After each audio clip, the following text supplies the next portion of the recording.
Hello students, welcome to Panchajanya IAS. ನಾನು ನವೀನ್ ಕುಮಾರ್. ಇವತ್ತಿನ the Hindu ಪತ್ರಿಕೆ ವಿಶ್ಲೇಷಣೆಗೆ ನಿಮಗೆಲ್ಲರಿಗೂ ಸ್ವಾಗತ. ಮೊದಲ ವಿಷಯ, the government says SIR will help detect illegal immigrants. ಈಗ ಸ್ಪೆಷಲ್ ಇಂಟೆನ್ಸಿವ್ ರಿವಿಷನ್ ಮಾಡ್ತಾ ಇದ್ದಾರಲ್ವಾ, ಇದರಿಂದಾಗಿ ಅಕ್ರಮ ವಲಸಿಗರನ್ನ ಪತ್ತೆ ಹಚ್ಚಲಿಕ್ಕೆ ಸಹಾಯ ಆಗುತ್ತೆ ಅಂತ ಸರ್ಕಾರ ಹೇಳ್ತಾ ಇದೆ. Amit Shah said the special intensive revision of electoral rules is needed to detect, delete and deport illegal immigrants who may be entering voter list. Amit Shah ಏನ್ ಹೇಳ್ತಾ ಇದ್ದಾರೆ ಅಂತಂದ್ರೆ, ಅವರು ಡಿಟೆಕ್ಟ್ ಮಾಡೋದು, ಪತ್ತೆ ಹಚ್ಚಲಿಕ್ಕೆ, ಡಿಲೀಟ್ ಮಾಡ್ಲಿಕ್ಕೆ, ಅವರನ್ನ ಆ ಲೀಸ್ಟ್ ಇಂದ ತೆಗೆದುಹಾಕ್ಲಿಕ್ಕೆ, ಡಿಪೋರ್ಟ್ ಮಾಡ್ಲಿಕ್ಕೆ ಇದರಿಂದ ಹೆಲ್ಪ್ ಆಗುತ್ತೆ. He argued that some people have names in more than one place. ಕೆಲವು ವ್ಯಕ್ತಿಗಳ ಹೆಸರು ಒಂದಕ್ಕಿಂತ ಹೆಚ್ಚು ಸ್ಥಳಗಳಲ್ಲಿ ಇದೆ. And even dead voters remain on rolls. ಎಷ್ಟೋ ಸಾವನ್ನಪ್ಪಿದವರ ಒಂದು ಹೆಸರು ಸಹ ಇನ್ನೂ ಇದೆ. ಹಾಗಾಗಿ ಕ್ಲೆನ್ಸಿಂಗ್ ಇಸ್ ನೆಸೆಸರಿ, ಅದನ್ನ ಶುದ್ಧೀಕರಿಸುವುದು, ಸರಿಪಡಿಸುವುದು ಬಹಳ ಅವಶ್ಯಕ ಅಂತ ಹೇಳ್ತಾ ಇದ್ದಾರೆ. ಇನ್ನು government accuses opposition of resisting SIR. Shah claimed opposition parties are against SIR because they want to keep infiltrators in the voter list. He also accused some political families of being generational vote chore. ಎಷ್ಟೋ ಇನ್ಫಿಲ್ಟ್ರೇಟರ್ಸ್ಗಳು ಒಳ ನುಸುಳ್ತಾ ಇರ್ತಾರಲ್ವಾ, ನಮ್ಮ ದೇಶದವರಲ್ಲ, ಆದ್ರೆ illegal ಆಗಿ ಬಂದಿರ್ತಾರೆ, ಒಳ ನುಸುಳಿರ್ತಾರೆ. ಅಂಥವ್ರನ್ನ ಈ ವಿರೋಧ ಪಕ್ಷಗಳು ಉಳಿಸ್ಕೊಳ್ಳಿಕ್ಕೆ ಪ್ರಯತ್ನ ಮಾಡ್ತಾ ಇವೆ. ಹಾಗಾಗಿನೇ ಇವರು SIR ಸ್ಪೆಷಲ್ ಇಂಟೆನ್ಸಿವ್ ರಿವಿಷನ್ ಅನ್ನ ವಿರೋಧಿಸ್ತಾ ಇವೆ ಅಂತ ಅಮಿತ್ ಶಾ ಅವರು ಆರೋಪ ಮಾಡಿದ್ದಾರೆ. ಅದಕ್ಕೆ ಕೆಲವು ಕುಟುಂಬ ಸದಸ್ಯರನ್ನ ವೋಟ್ ಚೋರ್ ಅಂತ ಅವರು ಕರೆದಿದ್ದಾರೆ. ರಾಜಕೀಯದಲ್ಲಿ ಒಬ್ಬರನ್ನೊಬ್ಬರು ಬೈಕೊಳ್ಳೋದು ನಿಮ್ಗೆ ಗೊತ್ತಿದೆ. Opposition says government is being defensive. Government ಎಲ್ಲತನ ಹೇಳೋದೆಲ್ಲ ಸಮರ್ಥನೆ ಮಾಡ್ಕೊಳ್ತಾ ಇದೆ ಅಷ್ಟೇ ಅಂತ ಪ್ರತಿಪಕ್ಷ ಹೇಳ್ತಾ ಇದೆ. ರಾಹುಲ್ ಗಾಂಧಿ ಅವರು ಹೇಳೋದೇನಂತಂದ್ರೆ, the government is avoiding question on election commission reforms, CCTV transparency and election commission appointments.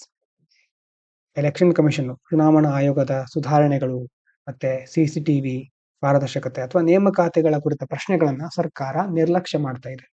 He said Shah's response in parliament looked defensive and did not address key issues raised by the opposition.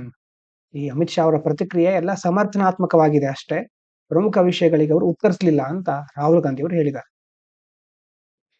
ಇನ್ನು IndiGo must compensate stranded passengers. ಸಂತ್ರಸ್ತ ಪ್ರಯಾಣಿಕರಿಗೆ ಪರಿಹಾರ ನೀಡಬೇಕು ಅಂತ Delhi high court ಇಂಡಿಗೋಗೆ ಹೇಳ್ತಾ ಇದೆ. Delhi high court told Indigo to start paying compensation to passengers who suffered due to massive flight cancellation and delays as required under DGCA rules. DGCA ನಿಯಮಗಳ ಅಡಿಯಲ್ಲಿ ಪರಿಹಾರವನ್ನು ನೀಡಲಿಕ್ಕೆ ತಕ್ಷಣ ಪ್ರಾರಂಭಿಸಬೇಕು ಅಂತ ಹೈಕೋರ್ಟ್ ಇಂಡಿಗೋ ವಿಮಾನಯಾನ ಸಂಸ್ಥೆಗೆ ನಿರ್ದೇಶನ ಕೊಟ್ಟಿದೆ. Court questions cheap airfare surge during crisis. Court criticise ಮಾಡ್ತು, ಏನಂತಂದ್ರೆ ಇಂಡಿಗೋ ಫ್ಲೈಟ್ಗಳು ಕ್ಯಾನ್ಸಲ್ ಆದ ತಕ್ಷಣ ಉಳಿದ ಏರ್ಲೈನ್ಗಳು ಅಥವಾ ಬೇರೆ ಬೇರೆ ಏರ್ಲೈನ್ಗಳು ಸಡನ್ ಆಗಿ ತಮ್ಮ ಪ್ರೈಸ್ ಗಳನ್ನ ಜಾಸ್ತಿ ಮಾಡ್ಬಿಡ್ತವೆ. ನೋಡಿ, 4,000ದಿಂದ 5,000 ಪ್ರೈಸ್ ಇರೋದು ನಾರ್ಮಲ್ ಆಗಿ ಈ ಸಂದರ್ಭದಲ್ಲಿ 25,000ದಿಂದ 40,000 ತನಕ ಪ್ರೈಸ್ ಮಾಡ್ಬಿಟ್ಟು, ಇದನ್ನ court calling it unacceptable and asking how such price hikes were allowed. ಇದನ್ನ ಒಪ್ಕೊಳ್ಳಿಕ್ ಆಗೋದಿಲ್ಲ, ಅಸಹನೀಯ, ಇದು ಅನ್ಎಕ್ಸ್ಪೆಕ್ಟೇಬಲ್ ಅಲ್ವಾ, ಅಕ್ಸೆಪ್ಟ್ ಮಾಡ್ಕೊಳಿಕ್ ಆಗೋದೇ ಇಲ್ಲ. ಇಂಥ ಒಂದು ಸಿಚುವೇಶನ್ಗೆ ಯಾಕೆ ಅವಕಾಶ ಕೊಟ್ರಿ ಅಂತ ಕೋರ್ಟ್ ಪ್ರಶ್ನೆ ಮಾಡ್ತಾ ಇದೆ. Centre says it intervened with fare caps. Recent ಆಗಿ ನೀವು ನೋಡಿರಬಹುದು, ಸರ್ಕಾರ ಕ್ಯಾಪ್ಸ್ ಅಂತಂದ್ರೆ ಒಂದು ಮಿತಿಯನ್ನ ಹಾಕಿದೆ. The government inform the court that it tried to control the situation by imposing fare caps for the first time to prevent exploitation of passengers during disruption. ಇಂಥ disruption ಆದಾಗ ಪ್ರಯಾಣಿಕರ ಮೇಲಾಗುವಂತಹ ಶೋಷಣೆಯನ್ನ ತಡೆಯಲಿಕ್ಕೆ ಕೇಂದ್ರ ಸರ್ಕಾರ ಮೊದಲನೇ ಬಾರಿಗೆ ದರಗಳಲ್ಲಿ ಮಿತಿಯನ್ನ ವಿಧಿಸಿದೆ ಅಂತ ಹೇಳಿದೆ. ಈಗ ವಿಧಿಸಿರೋದು ನಿಮ್ಗೆ ಗೊತ್ತಿರಬಹುದು, ಅದ್ರ ಬಗ್ಗೆ ಹೆಚ್ಚಿನ ಮಾಹಿತಿಯನ್ನ ನೀವು ಸರ್ಚ್ ಮಾಡಿ ಪಡ್ಕೊಳ್ಬಹುದು. ಅಂತಂದ್ರೆ ಈ ಮಿತಿಗಳು ಬದಲಾಗ್ತಾ ಇರೋದ್ರಿಂದ ಮುಂದೆ ನೀವು ಬರೆಯೋ ಸಂದರ್ಭದಲ್ಲೂ ಅದು ಚೇಂಜ್ ಆಗಬಹುದು. ಎಕ್ಸಾಮಿಗೆ ಅದು ಇಂಪಾರ್ಟೆಂಟ್ ಅಲ್ಲ, ಆದ್ರೆ ಒಂದು ವಿಷಯ ಬಂದಾಗ ಸರ್ಕಾರದ ಮಧ್ಯಸ್ಥಿಕೆ ಎಷ್ಟು ಇಂಪಾರ್ಟೆಂಟ್ ಆಗಿರುತ್ತೆ ಅನ್ನೋದನ್ನ ನಾವು ನೆನಪಿನಲ್ಲಿ ಇಟ್ಕೋಬೇಕು. India not keen on Russia's new defence offers. Russia ಹೊಸ ಯೋಜನೆಗಳನ್ನ ಭಾರತದ ಮುಂದಿಡ್ತಾ ಇತ್ತು. ಪುಟಿನ್ ಅವರು ಬಂದಿದ್ರಲ್ವಾ ಆವಾಗ, ಆದ್ರೆ ಭಾರತ ಅದರಲ್ಲಿ ಆಸಕ್ತಿಯನ್ನು ತೋರಿಸಲಿಲ್ಲ. ಅದರಲ್ಲೂ ಮುಖ್ಯವಾಗಿ Russia pushed India to buy 257 stealth jets, long range drones and submarines. But India gave only a lukewarm response, showing little interest. ಡ್ರೋನ್ಗಳಿರಬಹುದು, ಜಲಾಂತರ್ಗಾಮಿ ನೌಕೆಗಳಿರಬಹುದು, ಇದನ್ನ ಖರೀದಿಸಲಿಕ್ಕೆ ರಷ್ಯಾ ಭಾರತಕ್ಕೆ ಒತ್ತಾಯಿಸ್ತಾ ಇತ್ತು. ಆದ್ರೆ ಭಾರತ ಅದಕ್ಕೇನು ಬಹಳ interest ತೋರಿಸಲಿಲ್ಲ. India focusing on Make in India defense. Officials said India now prefers to develop its own indigenous defense products instead of importing expensive foreign systems. ಬೇರೆ ಬೇರೆ ಎಕ್ಸ್ಪೆನ್ಸಿವ್ ಆದಂತಹ ಫಾರಿನ್ ಸಿಸ್ಟಮ್ಗಳನ್ನ ಆಮದು ಮಾಡಿಕೊಳ್ಳುವ ಬದಲು ನಮ್ಮದೇ ಆದಂತಹ ಒಂದು ಇಂಡಿಜಿನಸ್ ದೇಶೀಯವಾದಂತಹ ರಕ್ಷಣಾ ಉತ್ಪನ್ನಗಳನ್ನ ಅಭಿವೃದ್ಧಿಪಡಿಸಲಿಕ್ಕೆ ಭಾರತ ಈಗ ಆದ್ಯತೆ ನೀಡ್ತಾ ಇದೆ ಅಂತ ಅಧಿಕಾರಿಗಳು ಹೇಳ್ತಾ ಇದ್ದಾರೆ. India's defense industry is growing fast. India's defense production has jumped to 1.51 lakh crore from 46,000 crore in 2014. Exports have increased sharply, showing that India is becoming more self-reliant in defense. ಭಾರತದ ರಕ್ಷಣಾ ಉತ್ಪಾದನೆ ಪ್ರಮಾಣ ಮೊದಲು 2014ರಲ್ಲಿ 46,000 ಕೋಟಿ ಇತ್ತು, ಈಗ 1.51 ಲಕ್ಷ ಕೋಟಿಗೆ ಜಿಗಿದಿದೆ. ಮತ್ತೆ ರಫ್ತುಗಳು ಜಾಸ್ತಿ ಆಗಿದೆ. ಹೀಗಾಗಿ ಭಾರತ ಈ ಕ್ಷೇತ್ರದಲ್ಲಿ ಸ್ವಾವಲಂಬಿ ಆಗ್ತಾ ಇದೆ ಅಂತ ನಮಗೆ ಇಲ್ಲಿ ಗೊತ್ತಾಗುತ್ತೆ. ಸುಪ್ರೀಂ ಕೋರ್ಟ್ ಏನ್ ಹೇಳ್ತಾ ಇದೆ ಅಂತಂದ್ರೆ, States duty is bigger then politics. ಒಂದು ಸರ್ಕಾರ ಇದೆ ಅಂತಂದ್ರೆ ಬರೀ ರಾಜಕೀಯ ಮಾತ್ರ ಅಲ್ಲ ಅದ್ರ ಕೆಲಸ. ಪಕ್ಷ ಪ್ರತಿಪಕ್ಷ ವಿರೋಧ ಮತ್ತೆ ತಮ್ಮವರಿಗೆ ಸಹಾಯ ಮಾಡೋದು ಇದು ಮಾತ್ರ ಅಲ್ಲ, ರಾಜ್ಯದ ಕರ್ತವ್ಯ ರಾಜಕೀಯಕ್ಕಿಂತ ಮಿಗಿಲಾದದ್ದು ಅಂತ ಸುಪ್ರೀಂ ಕೋರ್ಟ್ ಹೇಳ್ತಾ ಇದೆ. Supreme court said the state must act according to law and public duty. ಕಾನೂನು ಮತ್ತೆ ಸಾರ್ವಜನಿಕ ಕರ್ತವ್ಯಕ್ಕೆ ಸಂಬಂಧಪಟ್ಟ ಹಾಗೆ ಅದಕ್ಕೆ ಅನುಗುಣವಾಗಿ ಸರ್ಕಾರಗಳು ರಾಜ್ಯಗಳು ವರ್ತಿಸಬೇಕು. Not to please any political leader or party in power. ಎಷ್ಟೋ ಸಾರಿ ಏನಾಗ್ಬಿಡುತ್ತೆ, ರಾಜ್ಯದಲ್ಲಿರುವಂತಹ ಪಕ್ಷಗಳು ಕೇಂದ್ರದಲ್ಲಿ ಹೈಕಮಾಂಡ್ ಇರುತ್ತೆ, ಅವರನ್ನ ಮನವೊಲಿಸಲಿಕ್ಕೆ ಇಲ್ಲಿ ಬೇರೆ ಬೇರೆ ಕಾರ್ಯಕ್ರಮಗಳನ್ನ ಮಾಡ್ತಾ ಇರ್ತಾರೆ. ಸರ್ಕಾರದ ಕೆಲಸ ಅದಾಗಿರೋದಿಲ್ಲ. ಸರ್ಕಾರ ಪೊಲಿಟಿಕಲ್ ಲೀಡರ್ ಅನ್ನ ಪಾರ್ಟಿಯನ್ನ ಪ್ಲೀಸ್ ಮಾಡ್ಲಿಕ್ಕೆ ಅವರ ಮನವೊಲಿಸಲಿಕ್ಕೆ ಪ್ರಯತ್ನ ಮಾಡಬಾರದು, ತನ್ನ ಕೆಲಸವನ್ನ ಕರ್ತವ್ಯವನ್ನು ನಿರ್ವಹಿಸಬೇಕು ಅಂತ ಹೇಳ್ತಾ ಇದ್ದಾರೆ ಸುಪ್ರೀಂ ಕೋರ್ಟ್ ನಲ್ಲಿ. Court questions Jharkhand government actions. Court asked why the Jharkhand government seem to be protecting people linked to chief minister in an illegal mining case instead of allowing investigation. ಅಕ್ರಮ ಗಣಿಗಾರಿಕೆ ಪ್ರಕರಣ ಆಗ್ತಾ ಇತ್ತು. ಆ ಪ್ರಕರಣವನ್ನ ಅಲ್ಲಿ ತನಿಖೆಗೆ ಆದೇಶ ಕೊಡೋ ಬದಲು, ಅವಕಾಶ ಕೊಡೋ ಬದಲು ಜಾರ್ಖಂಡ್ ಸರ್ಕಾರ ಮುಖ್ಯಮಂತ್ರಿಯವರ ಜೊತೆ ಸಂಬಂಧ ಹೊಂದಿರುವಂತಹ ಅದರಲ್ಲಿ ಇನ್ವಾಲ್ವ್ ಆಗಿರುವಂತಹ ಉಳಿದವರನ್ನ ರಕ್ಷಿಸಲಿಕ್ಕೆ ಮುಂದಾಗ್ತಾ ಇದ್ದಾರೆ. ಹೀಗೆ ಯಾಕೆ ಮಾಡ್ತಾ ಇದೀರಿ ಅಂತ ನ್ಯಾಯಾಲಯ ಕೇಳ್ತಾ ಇದೆ. Supreme court wants state to act fairly. The court reminded that state cannot selectively support the accused and must ensure fair investigation and law and order responsibility at all times. ಕೇವಲ ಆರೋಪಿಯನ್ನ ಬೆಂಬಲಿಸ್ತಾ ಕೂತ್ರೆ ಸಾಕಾಗೋದಿಲ್ಲ, ಸರಿನೂ ಅಲ್ಲ. ಎಲ್ಲಾ ಸಮಯದಲ್ಲೂ ನ್ಯಾಯಯುತವಾದಂತಹ ತನಿಖೆ ಮತ್ತು ಕಾನೂನು ಸುವ್ಯವಸ್ಥೆ ಕಡೆ ರಾಜ್ಯಗಳು ಸರಿಯಾದ ಜವಾಬ್ದಾರಿಯನ್ನು ವಹಿಸಿಕೊಳ್ಬೇಕು ಅಂತ ನ್ಯಾಯಾಲಯ ಎಚ್ಚರಿಕೆಯನ್ನ ನೀಡ್ತಾ ಇದೆ. ನೋ ಮೈನಿಂಗ್ ಇನ್ ಪ್ರೊಟೆಕ್ಟೆಡ್ ಮರೀನ್ ಏರಿಯಾಸ್. ಈಗ ಸಂರಕ್ಷಿತವಾದಂತಹ ಮರೀನ್ ಏರಿಯಾ, ಕಡಲ ಅಥವಾ ಸಮುದ್ರ ಪ್ರದೇಶಗಳಲ್ಲಿ ಗಣಿಗಾರಿಕೆ ಮಾಡಬಾರ್ದು. The government clarified that of sure mining blocks do not include any marine protected areas, MPAs ಅಂತ ಕರೀತಾರೆ. ಕಡಲಾಚೆಯ ಗಣಿಗಾರಿಕೆ ಬ್ಲಾಕ್ಗಳಲ್ಲಿ ಈ ಮರೀನ್ ಪ್ರೊಟೆಕ್ಟೆಡ್ ಏರಿಯಾಗಳನ್ನ ಇನ್ಕ್ಲೂಡ್ ಮಾಡಬಾರದು, ಅದು ಒಳಗೊಂಡಿರೋದಿಲ್ಲ. Are biodiversity rich zones. Biodiversity rich zone ಅಂತಂದ್ರೆ ಯಾವುದು? ಜೀವ ವೈವಿಧ್ಯತೆ ಜಾಸ್ತಿ ಇರುವುದು, ಅದ್ರಲ್ಲಿ ಬರೋದಿಲ್ಲ. These sensitive regions have already been notified and kept out of mining plans. ಇಂತಹ ಸೂಕ್ಷ್ಮ ಪ್ರದೇಶಗಳನ್ನ ಈಗಾಗಲೇ ಈ ಗಣಿಗಾರಿಕೆಗಿಂತ ಬೇರೆ ಯೋಜನೆಗಳು ಇರ್ತಾವಲ್ವಾ, ಗಣಿಗಾರಿಕೆಯಂತಹ ಬೇರೆ ಯೋಜನೆಗಳು, ಅದೆಲ್ಲ ಯೋಜನೆಗಳಿಂದ ಇದನ್ನು ಹೊರಗಿಟ್ಟಿದ್ದೇವೆ ಅಂತ ಈ ನೋಟಿಫಿಕೇಶನ್ ಹೇಳ್ತಾ ಇದ್ದಾರೆ. Environmental safe guards will be mandatory. ಪರಿಸರಕ್ಕೆ ಸಂಬಂಧಪಟ್ಟಂತಹ ಸುರಕ್ಷತಾ ಕ್ರಮಗಳನ್ನ ಕಡ್ಡಾಯವಾಗಿ ಅಳವಡಿಸಿಕೊಳ್ಳಬೇಕು. Before any mining starts, companies must prepare a production plan with on environmental management plan including base line studies, impact assessments and mitigation measures protect marine life. ಯಾವುದೇ ಗಣಿಗಾರಿಕೆ ಪ್ರಾರಂಭ ಆಗೋಕ್ಕಿಂತ ಮೊದಲು ಕಂಪನಿಗಳು ಪರಿಸರ ನಿರ್ವಹಣಾ ಯೋಜನೆ, ಎನ್ವೈರನ್ಮೆಂಟಲ್ ಮ್ಯಾನೇಜ್ಮೆಂಟ್ ಪ್ಲಾನ್ ಅನ್ನ, ಉತ್ಪಾದನಾ ಯೋಜನೆಯನ್ನ ಸಿದ್ಧಪಡಿಸಬೇಕು. ಇದರಲ್ಲಿ ಅಧ್ಯಯನ ಮಾಡಿರ್ಬೇಕು, ಅವರು ಮೌಲ್ಯಮಾಪನ ಮಾಡಿರ್ಬೇಕು. ಈ ಗಣಿಗಾರಿಕೆಯಿಂದ ಪರಿಸರದ ಮೇಲೆ ಯಾವ ಪ್ರಭಾವ ಉಂಟಾಗುತ್ತೆ, ಪರಿಣಾಮಗಳನ್ನ ಮೊದಲೇ ಪರಿಶೀಲಿಸಿರ್ಬೇಕು. ಮತ್ತೆ ಈ ಮರೀನ್ ಲೈಫ್ ಅನ್ನ ರಕ್ಷಿಸಲಿಕ್ಕೆ ಕ್ರಮಗಳನ್ನ ಸಹ ಕೈಗೊಂಡಿರ್ಬೇಕು. Protest and concerns acknowledged. Fishing communities and environmental groups protested over fears of marine life depletion.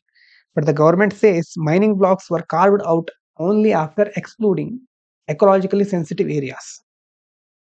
ಈಗ ಏನಾಗ್ತಾ ಇದೆ, ಪ್ರೊಟೆಸ್ಟ್ ಕನ್ಸರ್ನ್ಸ್ ಅಲ್ವಾ, ಮೀನುಗಾರರ ಸಮುದಾಯಗಳು, ಪರಿಸರ ಗುಂಪುಗಳು ಇದಕ್ಕೆ ಸಂಬಂಧಪಟ್ಟಾಗೆ ಪ್ರತಿಭಟನೆ ನಡೆಸ್ತಾ ಇದ್ವು. ಆದ್ರೆ ಸರ್ಕಾರ ಹೇಳೋದೇನಂತಂದ್ರೆ, ಪರಿಸರ ಸೂಕ್ಷ್ಮ ಪ್ರದೇಶಗಳನ್ನ ಹೊರತುಪಡಿಸಿ ನಂತರನೇ ಗಣಿಗಾರಿಕೆ ಬ್ಲಾಕ್ಗಳನ್ನು ನಾವು ನಿಗದಿಪಡಿಸಿದ್ದೇವೆ ಅಂತ ಸರ್ಕಾರದ ಒಂದು ಹೇಳಿಕೆ. ಇನ್ನು Deepavali is now officially UNESCO recognised. ದೀಪಾವಳಿಗೆ ಯುನೆಸ್ಕೋ ಇಂದ ಅಧಿಕೃತ ಮಾನ್ಯತೆ ಸಿಗ್ತಾ ಇದೆ. UNESCO added Deepavali to its intangible cultural heritage of humanity list. ಬಹಳ ಇಂಪಾರ್ಟೆಂಟ್ ಇದು. ಈ ಲಿಸ್ಟ್ ನ ಬಗ್ಗೆ ಮೊದಲು ಸಹ ಕ್ವಶನ್ ಬಂದಿತ್ತು ಪ್ರಿಲಿಮ್ಸ್ ಅಲ್ಲಿ. ದೀಪಾವಳಿ ಮಾನವ ಕುಲದ ಅಮೂರ್ತ ಸಾಂಸ್ಕೃತಿಕ ಪರಂಪರೆ, ಅದರ ಪಟ್ಟಿಗೆ ದೀಪಾವಳಿ ಆಡ್ ಆಗಿದೆ ಈಗ. Acknowledging it as a festival that carries cultural and social significance. ಅಂದ್ರೆ ಈ ಹಬ್ಬಕ್ಕಿರುವಂತಹ ಸಾಂಸ್ಕೃತಿಕ ಮತ್ತೆ ಸಾಮಾಜಿಕ ಮಹತ್ವವನ್ನ ಈ ಮೂಲಕ ಯುನೆಸ್ಕೋ ಗುರುತಿಸ್ತಾ ಇದೆ. UNESCO says Deepavali promotes harmony, ಸಾಮಾಜಿಕ ಬಾಂಧವ್ಯವನ್ನ ಮೌಲ್ಯಗಳನ್ನ ಉತ್ತೇಜಿಸುತ್ತೆ. Deepavali strengthens social bonds, traditional crafts, reinforces values of generosity and well-being. ಔದಾರ್ಯ, ಯೋಗಕ್ಷೇಮದಂತಹ ಮೌಲ್ಯಗಳಿಗೆ ಇದರಿಂದ ಒಂದು ಬಲ ಸಿಗುತ್ತೆ. ಯುನೆಸ್ಕೋ ಹೇಳ್ತಾ ಇದೆ, India calls it a moment of pride, ನಮ್ಮ ಒಂದು ಹೆಮ್ಮೆಯ ಕ್ಷಣ ಇದು. The PM and Culture Minister said the recognition is big honor for India, celebrating the millions of people who keep Deepavali traditions alive, like crafting diyas, festive arts and rituals. ದೀಪಾವಳಿಗೆ ಸಂಬಂಧಪಟ್ಟ ಹಾಗೆ ಹಲವಾರು ರೀತಿಯ ಕ್ಷೇತ್ರಗಳನ್ನ, ಅದು ದೀಪಗಳನ್ನು ತಯಾರಿಸೋದಿರಬಹುದು, ಮತ್ತೆ ಕಲೆಗಳು, ಆಚರಣೆ, ಎಲ್ಲಾ ಸಂಪ್ರದಾಯಗಳನ್ನ ಜೀವಂತವಾಗಿ ಇರಿಸಿರುವಂತಹ ಒಂದು ಆಚರಣೆ ಇದು. ಇದಕ್ಕೆ ಒಂದು ಒಳ್ಳೆಯ ಪ್ರಾಧಾನ್ಯತೆ ಈಗ ಸಿಕ್ಕಿದೆ ಅಂತ ಎಲ್ಲರೂ ಇದರ ಮೂಲಕ ತಮ್ಮ ಅನಿಸಿಕೆಗಳನ್ನು ವ್ಯಕ್ತಪಡಿಸ್ತಾ ಇದ್ದಾರೆ. ಇನ್ನು Trump criticises Europe. Trump said that most European countries are decaying and accused them of being weak on immigration and unhelpful in solving the Ukraine war. European ದೇಶಗಳ ಒಂದು ಪ್ರಭಾವ ಕ್ಷೀಣಿಸ್ತಾ ಇದೆ, ವಲಸೆ ವಿಷಯದಲ್ಲಿ ದುರ್ಬಲರಾಗಿದ್ದಾರೆ, ಉಕ್ರೇನ್ ಯುದ್ಧವನ್ನ ಪರಿಹರಿಸೋದ್ರಲ್ಲೂ ಸಹಾಯ ಮಾಡ್ತಾ ಇಲ್ಲ ಅಂತ ಟ್ರಂಪ್ ಅವರು ಯುರೋಪನ ದೂಷಣೆ ಮಾಡ್ತಾ ಇದ್ದಾರೆ. Trump pressures Ukraine to hold elections. He said Ukraine should hold elections even during the war and questioned whether Ukraine is still a democracy under President Zelensky. ಇನ್ನು ಪ್ರಜಾಪ್ರಭುತ್ವ ಇದೆಯಾ ಅಲ್ಲಿ, ಇದ್ರೆ ಚುನಾವಣೆಗಳನ್ನು ನಡೆಸಿ ಅಂತ ಹೇಳ್ತಿದ್ದಾರೆ. Says Europe only talks doesn't act. Europe ಮಾತನಾಡ್ತಾ ಇದೆ, ಮಾತನಾಡೋದಂತೆ ಗೊತ್ತಿರೋದು, ಅದನ್ನ ಇಂಪ್ಲಿಮೆಂಟ್ ಮಾಡ್ಲಿಕ್ಕೆ ಅದಕ್ಕೆ ಬರೋದಿಲ್ಲ. Trump accused European leaders of talking but not producing in supporting Ukraine, claiming the war continues because Europe is not doing enough. ಯುದ್ಧ ಈ ಮಟ್ಟಕ್ಕೆ ಹೋಗಿ ತಲುಪೋದಕ್ಕೆ ಯುರೋಪ್ ಸುಮ್ಮನಿರೋದೇ ಕಾರಣ ಅಂತ ಟ್ರಂಪ್ ಅವರ ಒಂದು ಆರೋಪ. ನೋಡಿ, ಆಸ್ಟ್ರೇಲಿಯಾದಲ್ಲಿ ನೋಡಿ, Australia enforces a world first social media age ban. 16 ವರ್ಷದೊಳಗಿನ ಮಕ್ಕಳಿಗೆ ಸಾಮಾಜಿಕ ಮಾಧ್ಯಮಗಳ ಖಾತೆ ಹೊಂದುವುದನ್ನ ಆಸ್ಟ್ರೇಲಿಯಾದಲ್ಲಿ ನಿಷೇಧ ಮಾಡಿದ್ದಾರೆ. Australia has introduced a legal ban on social media accounts for children under 16, requiring platforms to remove such accounts or face heavy fines. 16 ವರ್ಷದೊಳಗಡೆ ಇರುವಂತಹ ಮಕ್ಕಳಿಗೆ ಸಾಮಾಜಿಕ ಮಾಧ್ಯಮಗಳ ಖಾತೆಗಳನ್ನ ಹೊಂದೋ ಹಾಗಿಲ್ಲ. ಒಂದು ವೇಳೆ ಅಂತಹ ಖಾತೆಗಳನ್ನ ಹೊಂದಿದ್ರೆ ಪ್ಲಾಟ್ಫಾರ್ಮ್ ಇರುತ್ತಲ್ವಾ, ಪ್ಲಾಟ್ಫಾರ್ಮ್ಗಳೇ ಅಂತಹ ಖಾತೆಗಳನ್ನ ತೆಗೆದು ಹಾಕಬೇಕು, ಇಲ್ಲಿದ್ರೆ ಭಾರಿ ದಂಡವನ್ನ ಎದುರಿಸಬೇಕಾಗುತ್ತೆ. ನೋಡಿ, platforms face huge penalties. Major platforms Facebook, Instagram, TikTok, Snapchat, YouTube, X ಅಂದ್ರೆ Twitter, Reddit, Twitch, Threads can be fined up to Australian dollar 49.5 million if they fail to enforce age restrictions. ಇಷ್ಟೆಲ್ಲ ಬೇರೆ ಬೇರೆ ಪ್ಲಾಟ್ಫಾರ್ಮ್ಗಳಿದೆ. ಈ ವಯೋಮಾನದ ನಿರ್ಬಂಧಗಳನ್ನ ಜಾರಿಗೊಳಿಸೋದ್ರಲ್ಲಿ ಈ ಪ್ಲಾಟ್ಫಾರ್ಮ್ಗಳು ವಿಫಲ ಆಗ್ಬಿಟ್ರೆ ಅವರಿಗೆ 49.5 ಮಿಲಿಯನ್ ವರೆಗೆ ದಂಡ ವಿಧಿಸ್ತೇವೆ ಅಂತ ಆಸ್ಟ್ರೇಲಿಯಾದ ಸರ್ಕಾರ ಹೇಳ್ತಾ ಇದೆ. ಆದ್ರೆ ಅದೇ ಸಂದರ್ಭದಲ್ಲಿ ಕೆಲವೊಂದು ಕ್ರಿಟಿಸಿಸಮ್, ಟೀಕೆಗಳು ಸಹ ಕೇಳಿಬರ್ತಾ ಇದೆ. Government says the rule protects children, but companies like Meta warn the ban may push teens towards less regulated and unsafe platforms. ಯಾವುದೇ ವಿಷಯವನ್ನು ನೋಡಿ ಕಂಪ್ಲೀಟ್ ಆಗಿ ಬ್ಯಾನ್ ಮಾಡಿಬಿಟ್ರೆ ಏನಾಗುತ್ತೆ, ಇಲ್ಲಿಗಲ್ ಆಕ್ಟಿವಿಟಿಗಳು ಜಾಸ್ತಿ ಆಗ್ತಾ ಹೋಗುತ್ತೆ, ಅನ್ರೆಗ್ಯುಲೇಟೆಡ್ ಆಕ್ಟಿವಿಟೀಸ್ಗಳು ಜಾಸ್ತಿ ಆಗ್ತಾ ಹೋಗುತ್ತೆ. ಇಲ್ಲಿ ಮೆಟಾ ಕಂಪನಿ ಅದರದ್ದು ತನ್ನ ಸ್ವಹಿತಾಸಕ್ತಿಯನ್ನು ಸಹ ಆ ಮೂಲಕದ ವ್ಯಕ್ತಪಡಿಸ್ತಾ ಇದೆ. ಅಂತಂದ್ರೆ ಚಿಲ್ಡ್ರನ್ಗಳನ್ನ ಈ ರೀತಿ ನಾವು ಅಕೌಂಟ್ ತೆಗೆದು ಹಾಕ್ಬಿಟ್ರೆ ಅವರು ಬೇರೆ ಇಲ್ಲಿಗಲ್ ಪ್ಲಾಟ್ಫಾರ್ಮ್ಗಳನ್ನ ಯೂಸ್ ಮಾಡಬಹುದು ಅಲ್ವಾ? ಹಾಗಾಗಿ ಅದನ್ನ ರೆಗ್ಯುಲೇಟ್ ಮಾಡ್ಲಿಕ್ಕೆ ಆಗಲ್ಲ ಸರ್ಕಾರದ ಹತ್ರ. ಇದು ಸಹ ಅನ್ಸೇಫ್ ಆಗ್ಬಿಡುತ್ತೆ. Meanwhile smaller apps like Lemon 8 and Yope have suddenly become more popular. ದೊಡ್ಡ ದೊಡ್ಡ ಪ್ಲಾಟ್ಫಾರ್ಮ್ಗಳಿಗೆ ಈಗಾಗಲೇ ಬ್ಯಾನ್ ಅನ್ನ ಮಾಡಿದ್ರು. ಆದ್ರೆ ಚಿಕ್ಕ ಚಿಕ್ಕ ಆಪ್ಗಳಿರುತ್ತಲ್ವಾ, ಲೆಮನ್ 8 ಯೋಪ್ ಅಂತ ಕೆಲವೊಂದಿದೆ ಅಲ್ಲಿ, ಅದೆಲ್ಲ ಈಗ ಪಾಪ್ಯುಲರ್ ಆಗ್ತಾ ಇದೆ. ಒಂದಿಲ್ದೇ ಇದ್ರೆ ಇನ್ನೊಂದಿದೆ ಅನ್ನೋದು ಇಲ್ಲಿಯವರಿಗೆ ಗೊತ್ತಿದೆ. ಇನ್ನು ಒಂದು article, verdict that is an abdication of judicial function. ಏನ್ ಹೇಳ್ತಾ ಇದ್ದಾರೆ? ವರ್ಡಿಕ್ಟ್ ರೀಸೆಂಟ್ ಆಗಿ ಯಾವುದು ವರ್ಡಿಕ್ಟ್ ಬಂದಿತ್ತು ನೆನಪಿದ್ಯಾ?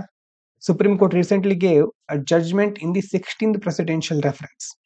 16th ಪ್ರೆಸಿಡೆನ್ಷಿಯಲ್ ರೆಫರೆನ್ಸ್, ಅದಕ್ಕೆ ಸಂಬಂಧಪಟ್ಟಂತ ಆರ್ಟಿಕಲ್ ಯಾವುದು? ಪಾಲಿಟಿ ಓದೋರಿದ್ರೆ ಹೇಳ್ಬೇಕಾಗತ್ತೆ. Can the supreme court fix time lines for constitutional authorities like governor, speakers, president etcetera? Governor, speaker, president ಗಳಿಗೆ supreme court time line fix ಮಾಡಬಹುದಾ ಅನ್ನುವಂತ ವಿಚಾರ ತುಂಬಾ ಚರ್ಚೆ ಆಗ್ತಾ ಇತ್ತು. ಅವಾಗ ಕೋರ್ಟ್ ಹೇಳಿದೆ